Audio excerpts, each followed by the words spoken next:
E chegou bonito, terninho, elegante. Mas assim que ele fica mais à vontade, camisa do time. Tá, o número 30 ali é meio estranho. O uniforme não é mais aquele. Daqui a pouco a gente se acostuma. E ele também. Mas existe uma dúvida preocupante em relação a essa contratação. A imprensa do mundo inteiro especula, mas a verdade mesmo ainda não foi divulgada.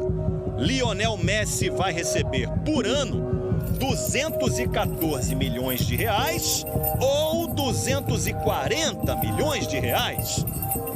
É o famoso tanto faz, né? É muita grana de qualquer jeito. Olha, eu fiz as contas rapidinho e dá uns 20 milhões por mês. Resolve a vida de qualquer um em um mês. Vamos combinar. Dá pra ser feliz em Paris numa boa, né? Pois é, muito boa tarde pra você. Ser feliz em Paris é mole, ganhando essa grana toda então, meu amigo. Aí é mais fácil ainda. Boa sorte pro multimilionário Messi. Tá fácil demais. Então, mas antes eu vou falar da vitória do Vasco sobre o Vila Nova, que foi suada, foi difícil, mas foi muito importante. Depois do jogo contra o Vila Nova, os jogadores do Vasco celebraram a vitória em homenagem ao técnico Lisca, aniversariante desta quarta-feira. Estou fazendo 49 anos hoje e o maior presente que eu tenho hoje é poder ser treinador do Vasco. Com a vitória, o Vasco dormiu pela primeira vez no G4 nesta Série B. Agora o time vai precisar que os adversários diretos na classificação tropecem para seguir no grupo dos 4 primeiros que sobem para a primeira divisão. CRB, Sampaio Corrêa e Botafogo ainda entram em campo nessa rodada e podem passar o Vasco. Não adianta também nós entrar no G4 agora e na 38ª nós não estarmos, né? O que importa é o G4 final, né? O árbitro Felipe Fernandes de Lima irritou os jogadores dos dois times. Foram 39 faltas marcadas, 11 cartões amarelos, além dessa frase captada pelo microfone da transmissão. Estão acostumados com o árbitro. Ei, Felipe, hein? Que infelicidade, meu caro, que infelicidade. Acho que o comportamento realmente do Felipe foi um comportamento arrogante e é um comportamento conflituoso. Sem o atacante Germancano suspenso, o Vasco teve dificuldades para abrir o placar. E aí vem aquela história do boxer, né? Primeiro tempo a gente bateu, foi, agrediu e eles não se desgastaram muito. Nessa luta, a sorte estava ao lado de Léo Jabá, que contou com um desvio de Renato Silveira para marcar. Léo Jabá! Que girou batendo na bola, contou com o desvio. O Vasco ainda sofreu pressão do Vila Nova no segundo tempo, que ficou perto do empate. O Vasco tá tendo uma sorte. Sorte dos vascaínos e do aniversariante Lisca, que chegou à terceira vitória em 4 jogos no comando do Vasco na Série B. E eu quero aproveitar cada momento aqui no Vasco. Um dia vai terminar, um dia eu vou embora. Então eu quero desfrutar de todos os dias, todos os momentos e fazer valer a pena. E é essa a minha mensagem do meu aniversário. Deixa eu ir para minha casa lá para dar um beijo na minha esposa. Enquanto o zagueiro Gilvan caía no gramado, pedindo substituição, o capitão Canu ia à beira do campo entregar a braçadeira para o Joel Carli. Contra a Ponte Preta, no último domingo, o argentino saiu do banco para jogar os primeiros minutos desde que voltou ao Botafogo em março, para a alegria dos companheiros depois da partida. Parabenizar o cara, né, cara? O cara do bem, que nos ajuda bastante. Nunca vi o cara reclamando. Essa união tem dado certo desde a chegada de Anderson Moreira. Nos últimos 4 jogos, o Botafogo não sofreu nenhum gol. O time que toma poucos gols assim, na competição, como a Série B, tende a chegar na parte de cima. Em 8 partidas como mandante na Série B, o Botafogo sofreu apenas 5 gols. Mas o jogo de amanhã contra o Operário não é aqui no Newton Santos, mas em Ponta Grossa, no Paraná. E 13 dos 18 gols sofridos pelo time no campeonato foram longe de casa. Além disso, a equipe não terá o atacante Chay, artilheiro do time na temporada. Com 7 gols, ele será poupado por causa de desgaste muscular. Sem o goleador, o Botafogo conta ainda mais com a segurança da defesa para ir em busca da 5ª vitória seguida na competição. O Bragantino saiu na frente do Rosário Central nas quartas de final da Sul-Americana. Foi um jogão, hein? 7 gols na partida, uma atuação maravilhosa do Arthur. Quer ver como é que foi? Esse é o jogo de ida, né? Foi disputado na Argentina, na cidade de Rosário. E o Praxedes, aquele que era do Internacional, fez 1-0 para o Bragantino de cabeça. Aí teve esse pênalti no Lucas Evangelista. Pênalti, claro, né? Que o Arthur bate e faz o gol. O Arthur tinha dado a assistência pro primeiro gol, fez esse segundo. Aí teve a reação do Rosário Central, Marco Ruben. Lembra dele? Jogou no Atlético Paranaense, jogou muito, aliás. Depois o Arthur fez 3-1, segundo gol dele. Aí o Marco Ruben vai meter uma bicicleta, ó. Que isso? Depois, Milton Caraglio. Que nome difícil de falar nesse horário, hein? Aí o Arthur vai fazer o gol da vitória depois na falha da zaga. Bragantino 4-3 no Rosário Central. E no podcast Mundo da Luta, teve o anúncio em primeira mão da aposentadoria do Ronaldo Jacaré do MMA. E também o sucesso do boxe nas Olimpíadas, né? Tá lá, ge.globo/Mundo da Luta. E depois do intervalo, como começou o duelo que vai colocar um time brasileiro na semifinal da Libertadores. E mais, um ET desembarcou em Paris, a charge do nosso querido cartunista Mário Alberto para a chegada do Messi ao PSG. E já no próximo bloco você vai ver a euforia que o craque argentino causou lá na capital francesa, hein?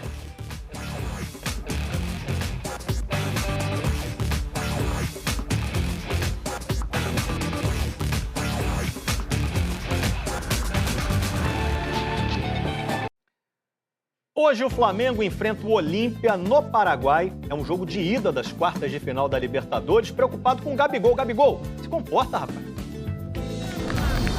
Daí uma cena que a torcida do Flamengo tá cansada de ver. Gabriel está expulso. Tá expulso o Gabigol. O Gabigol é o jogador que levou mais cartões vermelhos de todos que passaram pelo clube desde janeiro de 2019, quando ele foi contratado. Já foram 6 expulsões, 5 por indisciplina. Eu acho que vai precisar que esse amadurecimento venha e aconteça o mais rápido possível para que ele não se prejudique e principalmente não prejudique o clube. No último domingo, contra o Internacional pelo Brasileirão, o Gabriel foi embora mais cedo por ironizar a arbitragem. E não foi a primeira vez. No fim de 2019, aconteceu a mesma coisa contra o Grêmio. Cartão amarelo. Aí aplaudiu. Segundo amarelo e o cartão vermelho. No Brasileirão de 2019, Gabigol levou 11 cartões amarelos e 1 vermelho. No campeonato seguinte, foram 3 amarelos e 1 vermelho. Ele chegou a jogar 18 rodadas pendurado, com 2 cartões amarelos. E no meio disso, teve uma expulsão depois de xingar o juiz. Já neste Brasileirão, o Gabigol estava zerado em 3 jogos, até a goleada para o Inter.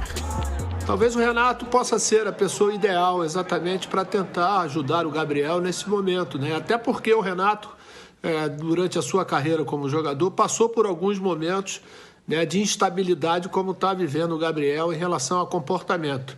Hoje à noite, o Flamengo enfrenta o Olímpia do Paraguai na primeira partida das quartas de final da Libertadores em Assunção. É jogo de mata-mata, uma expulsão pode custar ainda mais caro para a equipe. O Pedro, que é o reserva imediato do Gabigol, está fora por causa daquela torção no tornozelo esquerdo. O time titular deve ser esse. Na zaga, Léo Pereira no lugar do Rodrigo Caio, que continua fazendo o trabalho de fortalecimento muscular. E no ataque, Gabigol vai começar jogando mais uma vez. De preferência, um pouco mais calmo. Tomara. As 3 derrotas seguidas do Fluminense no Brasileirão levantaram um debate entre os torcedores tricolores. Dá pra jogar um Nenê e Fred juntos? É um assunto que divide opiniões na torcida do Fluminense. Vale a pena escalar Fred e Nenê juntos como titulares? Ou joga um ou joga o outro. Os dois não têm condições de jogarem ao mesmo tempo. Nós não temos bons jogadores, então eu sou a favor que eles joguem. Juntos? Juntos. O aproveitamento de pontos do Fluminense com Fred e Nenê juntos não é muito diferente daquele que o time consegue sem um deles em campo. Mas nos últimos jogos, principalmente, um debate voltou a ganhar força. O que seria melhor para o desempenho da equipe? Levando em conta os jogos do Fluminense no Brasileiro, na Libertadores e na Copa do Brasil, o aproveitamento do time com Nenê e Fred juntos é até um pouco superior em relação às partidas em que um deles não começa como titular. Mas a sequência de 3 derrotas no Brasileiro aumentou a pressão. A gente está discutindo o Fluminense hoje porque o Fluminense não está ganhando. A verdade é essa, porque quando estava ganhando, ninguém estava discutindo se tinha Fred e Nenê juntos, se diminuía a pressão na saída de bola ou não. São jogadores que podem render até um certo ponto. Aí sim entra a capacidade do Roger de enxergar e ver quanto tempo esses jogadores podem ser utilizados dentro da partida. Amanhã, o Fluminense enfrenta o Barcelona de Guayaquil pelas quartas de final da Libertadores. Se terá Fred e Nenê juntos ou não, a bola está com o técnico Roger Machado. Noite de sábado no Japão. Madrugada de domingo no Japão. Manhã de segunda no Brasil. Noite de terça no Brasil. Menos de 4 dias separaram a final olímpica em que Daniel Alves jogou por 120 minutos e o clássico das quartas de final da Libertadores. Aos 38 anos, o jogador estava em campo nas duas. Olha, eu tô com 46 anos e entendo bem o Daniel Alves, hein? Tava lá de sábado para domingo no Estúdio Olímpico, negócio de Olimpíadas. Segunda-feira de manhã tava aqui para fazer o Globo Esporte, cara. É isso aí, tem que trabalhar mesmo, show de bola. Nós vamos ao clássico São Paulo e Palmeiras. O primeiro lance de perigo do jogo começou justamente com o Daniel Alves. Ele lançou o Gabriel Sara, que parou no Everton. Aliás, o Everton foi o grande destaque do jogo, escolhido melhor em campo, inclusive. Quando você está nesse tipo de jogo, você tem que estar ligado toda hora e tem que estar esperto e não dá para falar que você não pode se sentir incomodado, você está jogando diante de um grande adversário. E até quando levou o gol, segurou tudo que dava. Defendeu 2 vezes os chutes do Rodrigo Nestor, mas não deu para pegar o do Luan. Logo depois, Daniel Alves deu esse passe bonito. Lisieiro chegou batendo e a bola passou muito perto. O Everton ainda defendeu um chute de fora da área do Gabriel Sara.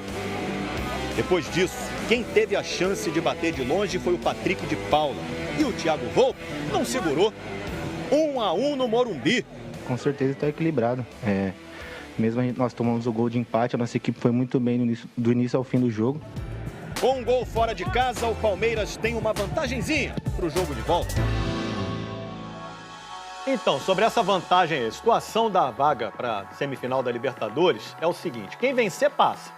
0-0 classifica o Palmeiras, empate de 2-2 para cima é a do São Paulo e outro 1-1, aí a decisão vai para os pênaltis. Mudando de assunto, agora há pouco, 3 medalhistas olímpicos em Tóquio receberam a imprensa no centro de treinamento do time Brasil e o Richard Souza foi lá acompanhar. Ô Escobar, boa tarde para você, boa tarde para todo mundo. Olha, teve concentração de medalhista olímpico aqui no centro de treinamento do time Brasil, na Barra da Tijuca, zona oeste do Rio de Janeiro. Medalhas de ouro, de prata e de bronze. A começar pela turma do boxe, com Abner Teixeira, bronze no peso pesado masculino, Bia Ferreira, prata no peso leve feminino e Herbert Conceição, campeão olímpico no peso médio masculino. Rostos até então pouco conhecidos dos brasileiros, mas que fizeram uma campanha brilhante em Tóquio. As 3 medalhas representam a melhor campanha do boxe brasileiro na história dos Jogos Olímpicos. A gente treina duro para isso, então a gente pôde executar tudo que a gente vinha treinando durante esse ciclo todo. Então não foi surpresa para ninguém. Foi uma medalha de ouro marcante, né? Tanto para mim quanto para todos os brasileiros, para vocês também. A repercussão foi muito boa e não tô disputando, mas eu acho que entra assim para a história como uma das douradas mais marcantes. Junto com o skate, que estreou nas Olimpíadas, o boxe foi a modalidade que mais rendeu pódios ao Brasil nos Jogos de Tóquio. Foi a 3ª vez seguida que o esporte conquistou medalhas. Foi assim em Londres 2012, na Rio 2016 e agora no Japão. Tchau, tchau, gente! Tchau, Richard. Ó, a gente mostrou ontem aqui o apelo do nadador Daniel Dias e deu certo, gente. A prefeitura de Hamamatsu, no Japão, liberou o treinamento dele de mais 26 atletas brasileiros para as Paralimpíadas. Parte da delegação teve contato com 2 contaminados com coronavírus, mas os brasileiros testaram negativo. Eles ainda vão ficar em grupos isolados, mas dessa vez com acesso a piscinas e academia para poder treinar, né? Olha só, o ET tá na França, hein? Uma festa danada em Paris. Eu vou conversar com o Marcelo Correge ao vivo da Cidade Luz. Você fez contatos imediatos com o ET aí ou só ficou de longe? Conta pra gente, Correge. Ô, Escobar, boa tarde para você, boa tarde a todos. Estava de longe ali na entrevista coletiva, levantei o dedinho, mas era muita gente querendo fazer pergunta para o Messi e realmente não consegui. A minha pergunta era sobre a camisa 30, ele escolheu esse número aqui, deixou o Neymar ficar com a 10, o Neymar até ofereceu o número 10 e o número 30 é importante para o Messi porque foi o primeiro que ele usou como profissional lá no Barcelona, quando o Ronaldinho Gaúcho era o número 10. Por falar em camisa, olha aqui, a fila na loja que fica colada ao Parque dos Príncipes com produtos oficiais do Paris Saint-Germain, muita gente comprando a camisa 30 do Lionel Messi.